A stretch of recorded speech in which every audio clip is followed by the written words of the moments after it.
bienvenue pour cette nouvelle vidéo. On se retrouve sous la canicule écrasante. Je me suis levée plus tôt aujourd'hui pour filmer dans la matinée parce que sinon clairement à l'heure du midi, voire au début d'après-midi c'est pas possible.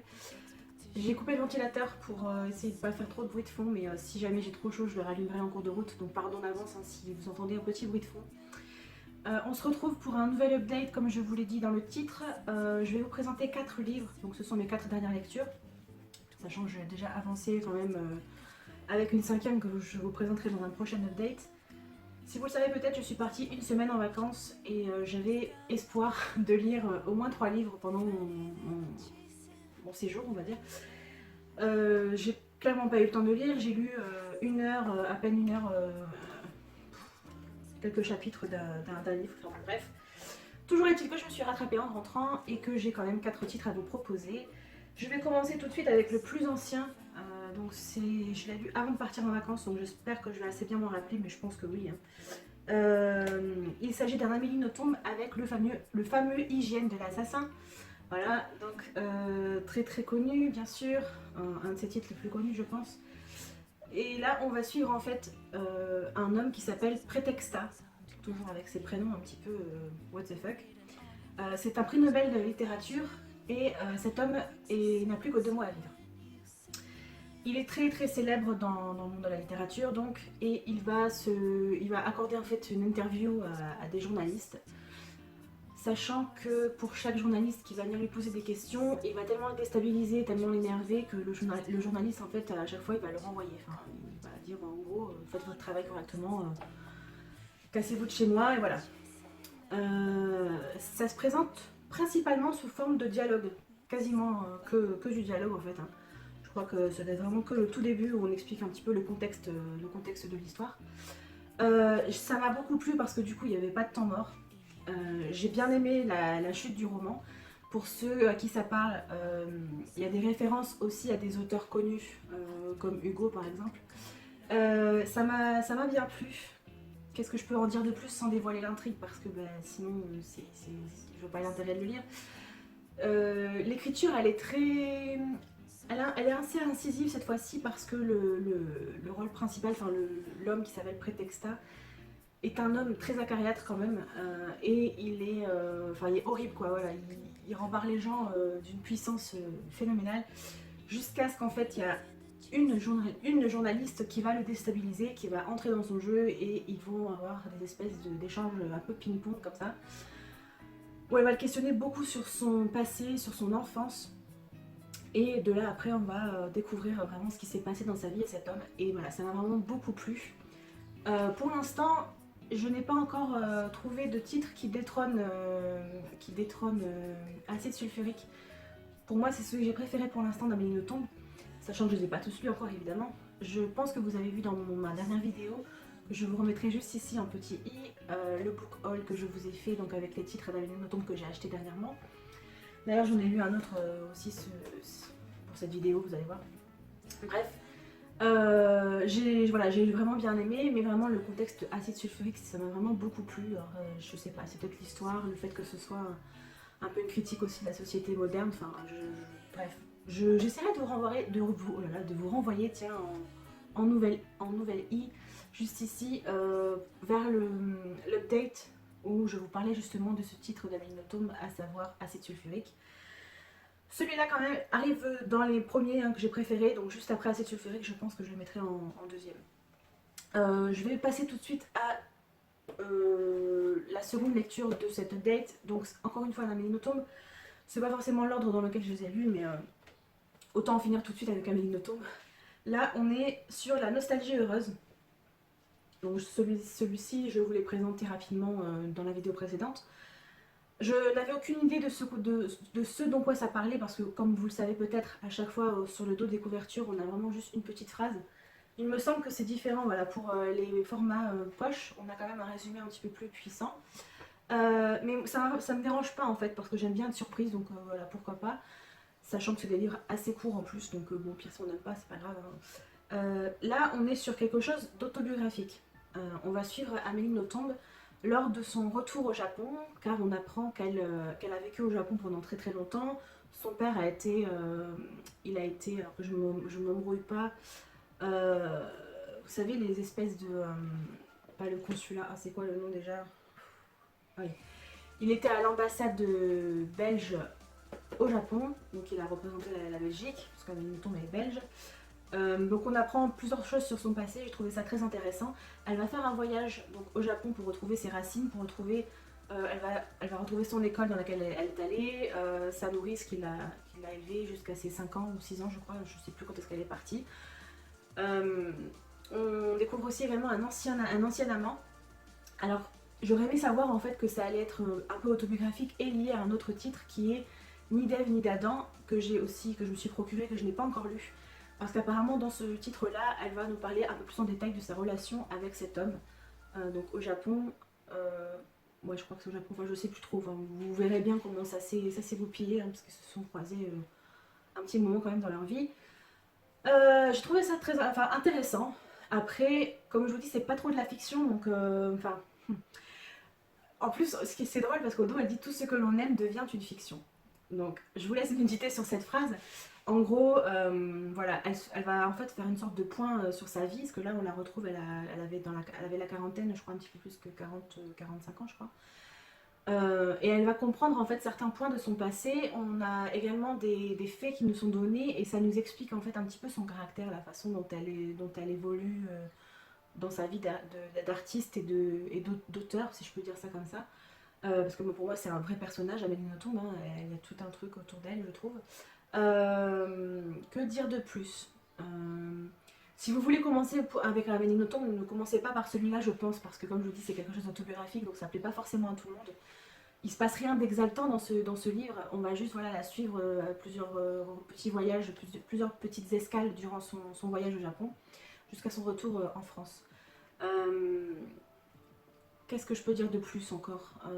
Il y a quand même toujours cette écriture assez propre à Amélie Nothomb qui est par moments assez poétique, un peu contemplatif.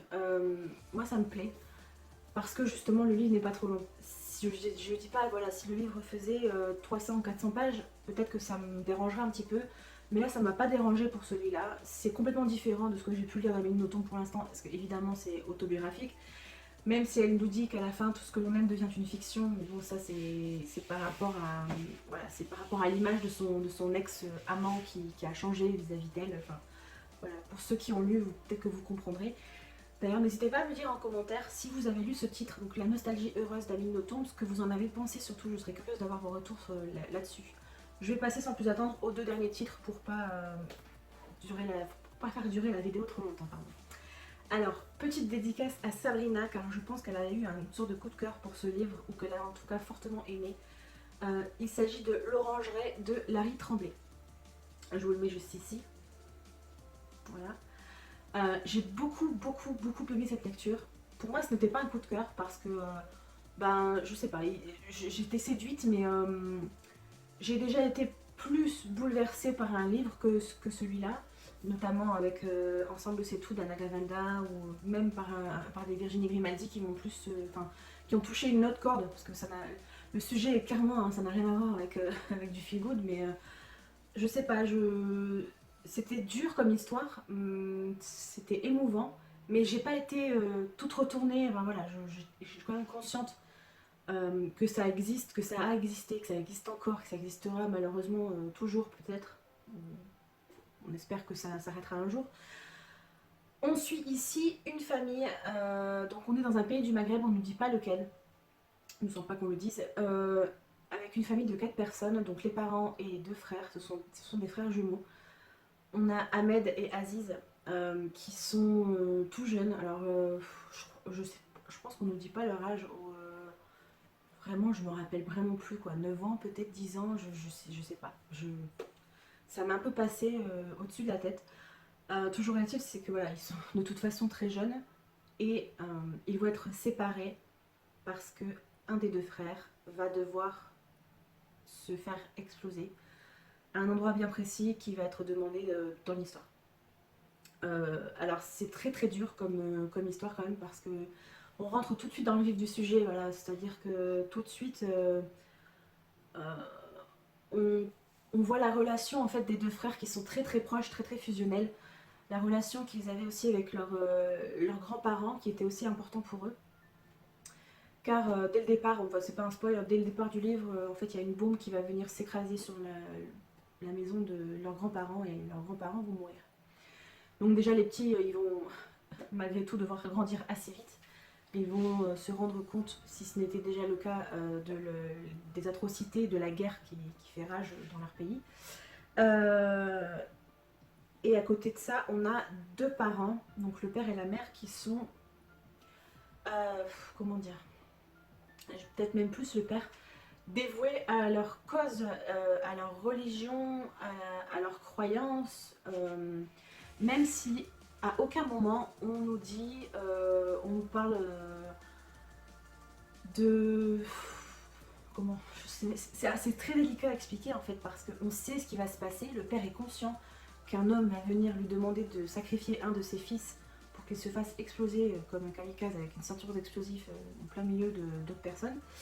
Mais voilà, on nous dit jamais textuellement c'est le djihad, c'est ça, c'est ci. Enfin voilà, on pose pas de mots clairs dessus, mais on comprend tout à fait de ce dont il retourne.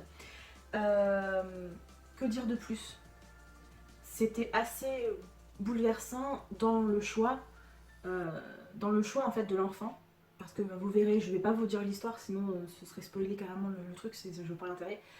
Mais voilà, ça peut être bouleversant. Le frère qui va rester, évidemment, par la suite, il va se poser des questions. Il va réfléchir, pourquoi moi, pourquoi pas lui, pourquoi pas moi, enfin voilà. Et on va le suivre aussi après dans sa vie d'adulte, vers la fin du roman, et on va apprendre plusieurs choses. Et cette partie-là aussi était très touchante, très belle, très émouvante, parce que il a posé des mots d'adulte en fait sur ce qu'il a ressenti étant enfant. Et j'ai trouvé ça très touchant. Euh, Même si je voyais pas le livre partir dans ce sens-là en fait. Je pensais que ça allait se terminer vraiment au moment, enfin voilà, qu'on allait rester un petit peu dans le présent, dans la douleur de la famille, ce qui s'était passé. Mais voilà, on a une sorte d'épilogue qui est pas très loin, hein, puisque c'est la toute fin du roman. Mais voilà, j'ai trouvé ça quand même malgré tout intéressant. Après, comme je vous dis, c'est pas un coup de cœur. Voilà, j'ai bien aimé, je pense que ça va me marquer quand même pendant un petit moment. Je vais le conserver dans ma bibliothèque parce que je pense que je pourrais être amenée à le relire, ou en tout cas à le faire découvrir à quelques membres de ma famille, et je pense que ça pourrait leur plaire. N'hésitez pas à me dire en commentaire si vous l'avez lu, si vous avez apprécié, qu'est-ce qui vous a plu dans ce roman, qu'est-ce qui vous a dérangé, si c'est le cas. On pourrait en débattre pendant super longtemps parce que le sujet principal est juste, c'est juste suivant, hein, voilà. On va pas s'attarder plus longtemps là-dessus. Après toute cette bonne humeur, je passe justement à un livre qui va un petit peu remonter le moral, quoique, pas tant que ça, hein. Mais si, c'est quand même un peu plus léger, vu qu'il s'agit d'un Virginie Grimaldi avec Le parfum du bonheur est plus fort sous la pluie. Alors de Grimaldi, j'ai lu le Cher Mamie, hein, donc tous les billets qu'elle écrit à sa grand-mère. J'ai lu Tu comprendras quand tu seras plus grande, que j'avais adoré, je crois que c'était une sorte de coup de cœur. Et j'avais lu aussi Le premier jour du reste de ma vie, je crois, un truc du style, celui où est-ce qu'elle part en croisière avec des copines, enfin voilà. Ça, c'est encore un autre truc. Alors, il y a des moments drôles, pas beaucoup, mais il y en a quelques-uns. Mais c'est quand même plus un roman, euh, je vais pas dire mélancolique, mais c'est quand même sur le deuil d'une relation, hein, parce que la dame, elle se fait quitter par son mari après des années avoir été heureux. Ils ont un enfant ensemble et elle doit un peu apprendre à surmonter ça avec l'aide de ses propres parents. Donc elle a une famille qui est tout autour d'elle également qui va l'entourer et la soutenir. Euh, Elle va avoir des discussions avec d'autres personnes et ça va lui faire avoir une idée. Donc elle s'appelle Pauline. Elle va écrire des sortes de lettres à son mari, futur ex-mari, pour lui rappeler un petit peu leur relation, voilà, ce qui s'est passé entre eux, combien elle l'aime, pour essayer de raviver un petit peu la flamme, parce que lui, il a dit qu'il ne l'aimait plus, il l'a quitté. Donc elle veut tout faire pour essayer de recoller les morceaux. J'ai trouvé ça très beau, très intéressant de voir un petit peu par les lettres. En fait, on avait des bribes de leur passé, donc leur rencontre, comment ils ont eu un enfant, enfin voilà, c'est un petit peu encore une fois sur la nostalgie. Euh, Après, on a une sorte de... comme un retournement de situation qui arrive vers les 3 quarts du roman, si je me rappelle bien. Milieu 3, non 3 quarts quand même je pense. 3 quarts du roman. Où en fait je suis tombée des nues, je me dis ah ouais mais j'avais pas du tout capté qu'il avait pu se passer ça en fait. Ok. On comprend du coup certaines choses et on se dit bah ok leur problème de couple vient très certainement de là. On se dit bah, comment ils ont pu faire pour surmonter ce truc. Est-ce qu'ils l'ont surmonté justement? Est-ce que c'est toujours possible d'avoir un futur à deux malgré cette chose? Enfin voilà. J'ai trouvé ça très beau, très dur aussi parce que c'est un événement assez triste qui s'est produit dans leur vie, voire même atroce, hein, je dirais. Personnellement, je pense que personne n'a envie de vivre ce truc. Et c'était très très émouvant. Alors ensuite, que dire de plus? J'ai bien aimé la fin parce que c'est pas une fin tout beau tout rose. C'est pas forcément la fin happy end qu'on peut voir dans les téléfilms, voilà.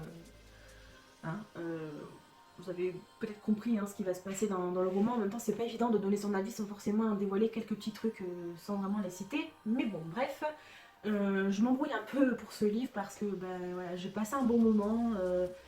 Même si, comme encore une fois, je vous le dis, c'était pas un truc qui m'a fait me sentir mieux après, hein, bien au contraire. Ça fait relativiser sur plein de trucs. J'ai eu quand même des petites larmes qui sont montées à un moment, mais pas autant que sur un autre titre de Virginie Grimaldi. Que vous dire de plus concernant les personnages? J'ai trouvé que le personnage donc, de son mari, enfin Ben, de son futur ex-mari, donc, aurait pu être un peu plus creusé, ou du moins qu'on ait un peu plus d'éléments, parce que je pense qu'il est creusé aussi, mais on a son point de vue en fait, que tardivement dans l'histoire. Il va prendre du recul par rapport à son histoire d'amour aussi. Et j'aurais peut-être aimé avoir un peu plus de présence dans le roman, parce que je pense que ça aurait pu être intéressant. Après, je vois pas quoi dire d'autre. Oui, si, en fait, la relation quand même toujours avec les parents, elle est aussi traitée. J'ai l'impression que c'est quand même quelque chose...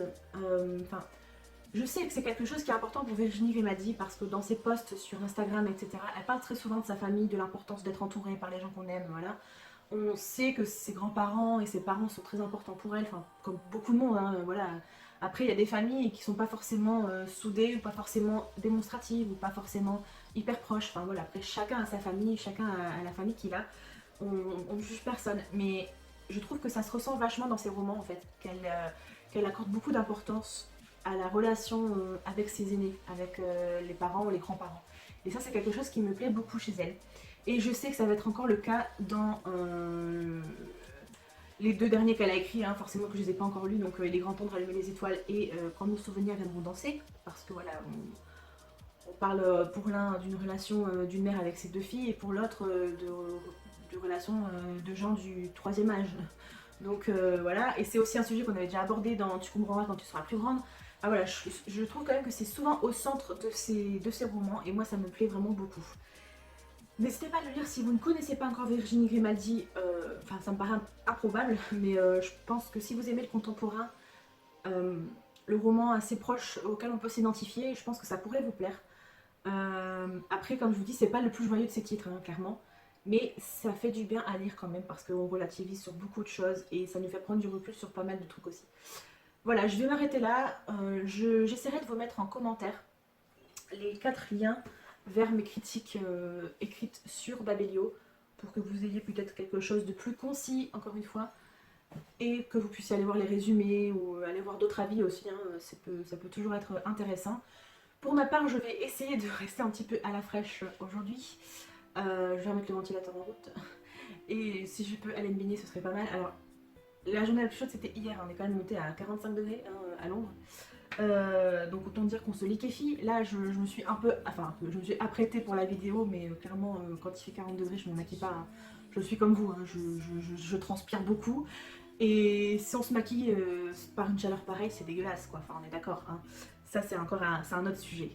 Je vous signale aussi que pour le mois de juillet, je ne vais pas faire de vidéo concernant les sorties du mois, car j'en ai trouvé que 6 ou 7. Franchement, et je me dis, bah, ça vaut pas forcément le coup de faire cette vidéo. Pareil, au mois d'août, je sais qu'il y a la pré-rentrée littéraire vers la dernière semaine d'août, donc je pense que je consacrerai pas de vidéo non plus pour les sorties du mois d'août, mais que je ferai une vidéo sortie du mois d'août, enfin de fin août, comme une sorte de pré-rentrée littéraire. Et après, vous allez avoir la rentrée littéraire en septembre. Mais bon, là, on est en vacances, hein, on est d'accord, c'est juillet-août, je laisse ça pour la rentrée. N'hésitez pas à me dire en commentaire si vous avez vu peut-être des titres que je pourrais aimer et qui sortent bientôt. Moi, j'en ai noté 6 ou 7, voilà, dans le style que j'aime, en tout cas, il n'y a pas grand-chose qui m'a plu. Je vous dis à très bientôt pour une prochaine vidéo, portez-vous bien, hydratez-vous beaucoup, hydratez-vous beaucoup et avec de l'eau, hein, attention. Glaçons, restez à la fraîche, fermez les volets tant que vous pouvez, profitez de votre famille et bah, transpirez, c'est ce que je voulais que je vous dise. Ciao ciao.